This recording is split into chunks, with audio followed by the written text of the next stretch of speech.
ulasan tentang asas lex specialis derogat legi general, yakni jika suatu perbuatan masuk dalam lebih atau satu aturan pidana, maka yang dikenakan hanya salah satu di antara aturan-aturan itu.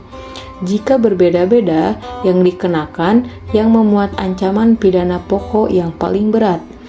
Jika suatu perbuatan masuk dalam suatu aturan pidana yang umum, diatur pula dalam aturan pidana yang khusus, maka hanya yang khusus itulah yang diterapkan.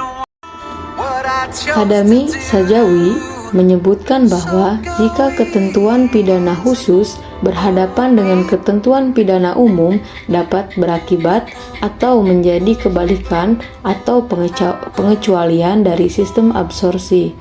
Artinya, hakim lalu terpaksa tidak memilih ancaman pidana pokok yang terberat, tetapi justru memilih yang khusus yang pada kenyataannya ancaman pidananya lebih ringan dari ketentuan pidana yang umum.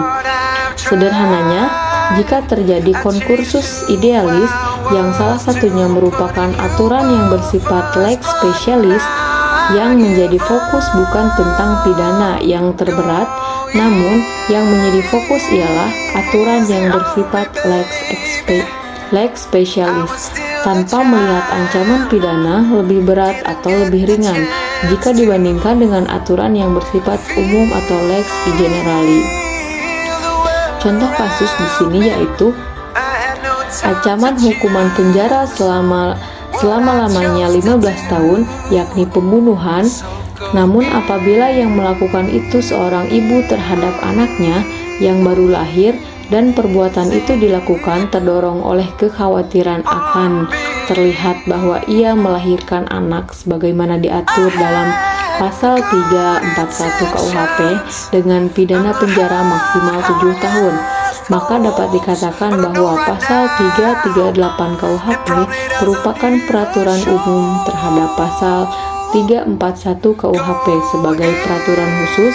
Dengan demikian, seandainya kini ada gabungan berupa satu perbuatan atau